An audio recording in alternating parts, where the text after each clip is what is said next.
budget envisages sustained efforts on the following 9 priorities for generating ample opportunities for all.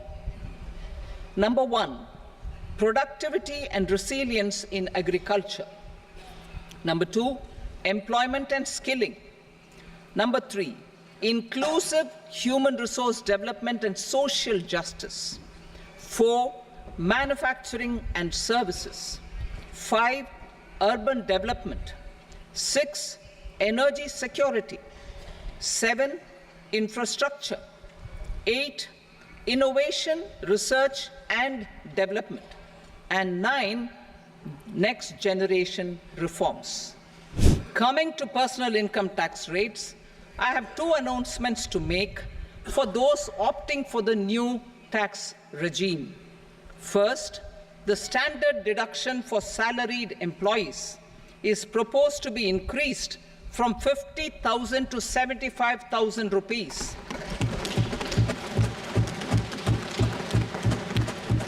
Similarly, deduction on family pension for pensioners is proposed to be enhanced from 15,000 to 25,000 rupees.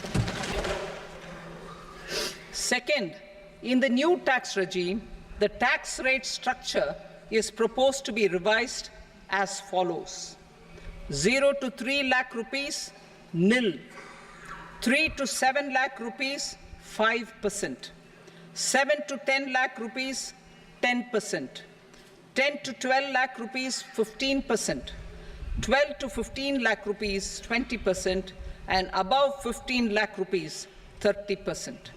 As a result of these changes, a salaried employee in the new tax regime stands to save up to 17,500 rupees in income tax.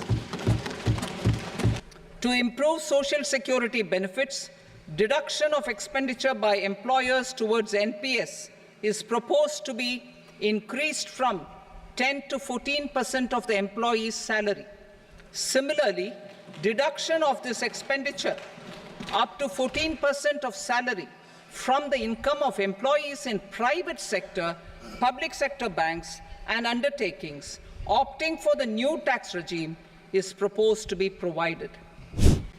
Capital gains taxation is also proposed to be hugely simplified.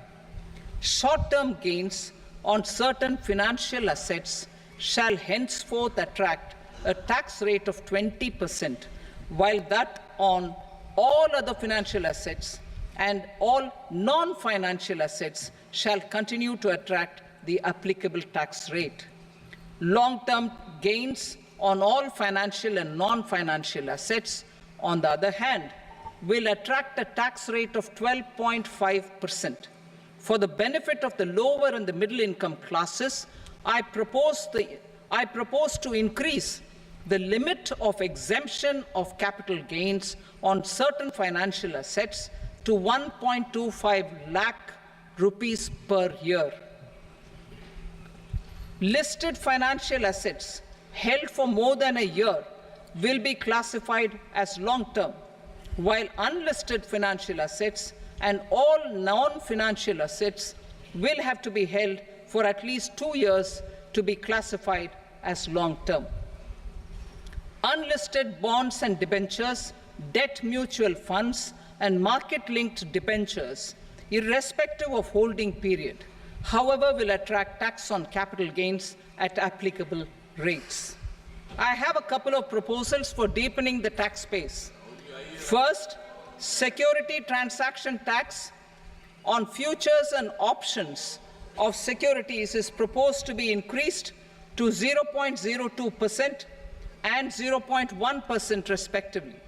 Second, for reasons of equity, I propose to tax income received on buyback of shares in the hands of recipients.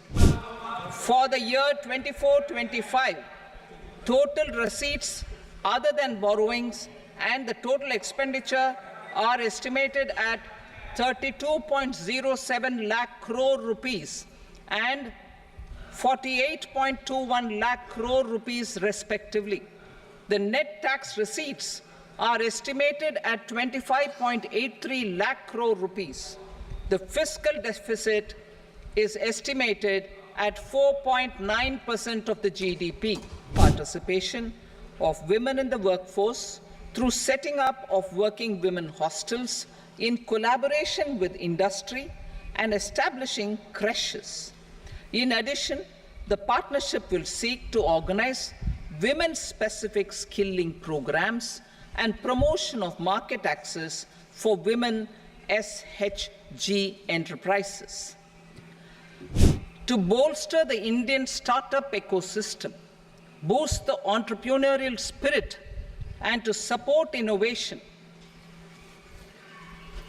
I propose to abolish the so-called angel tax for all classes of investors.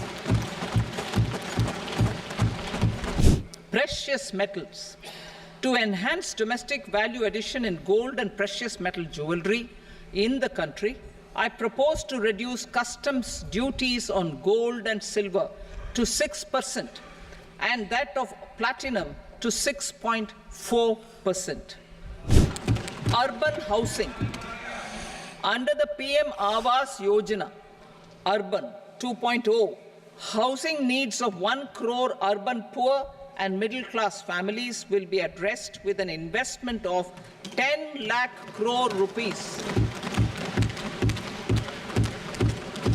This will include the central assistance of 2.2 lakh crore rupees in the next 5 years.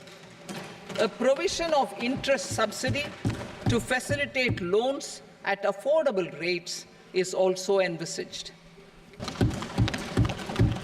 Stamp duty. We will encourage states which continue to charge high stamp duty to moderate the rates for all and also consider further lowering duties for properties purchased by women. This reform will be made an essential component of urban development schemes. NPS Vatsalya. NPS Vatsalya, a plan for contribution by parents and guardians for minors, will be started.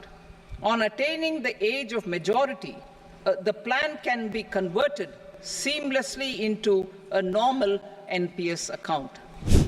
On the Amritsar-Kolkata industrial corridor, we will support development of an industrial node at Gaya. This corridor will catalyze industrial development of the eastern region. The industrial node at Gaya will also be a good model for developing our ancient centers of cultural importance into future centers of modern economy.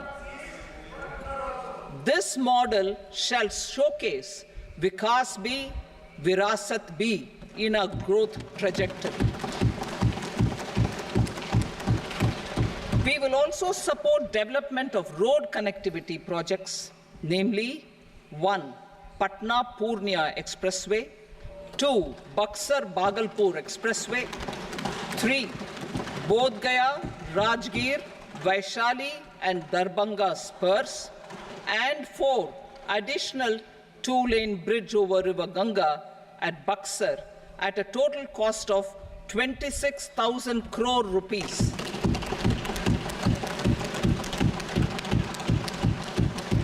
Power projects, including setting up of a new 2,400 megawatt power plant at Peer Painti, will be taken up at a cost of 21,400 crore rupees. New airports, medical colleges, and sports infrastructure in Bihar will be constructed. An additional allocation to support capital investments will be provided. The requests of Bihar government for external assistance from multilateral development banks will be expedited.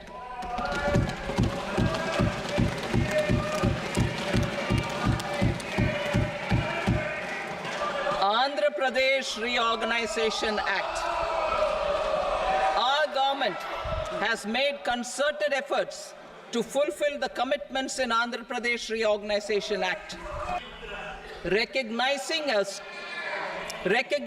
the state's need for a capital, we will facilitate special financial support through multilateral development agencies.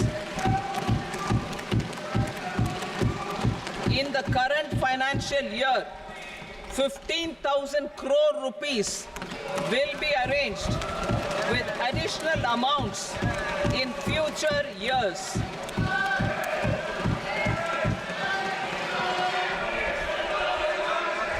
Our government is fully committed to financing and early completion of the Polavaram irrigation project, which is the lifeline for Andhra Pradesh and its farmers. This will facilitate our country's food security as well. Under the Act, Andhra Pradesh Reorganization Act, for promoting industrial development, funds will be provided for essential infrastructure such as water, power, railways, and roads. In Kopparthi node on the Visakhapatnam-Chennai Industrial Corridor and Varavakal node on the Hyderabad-Bengaluru Industrial Corridor.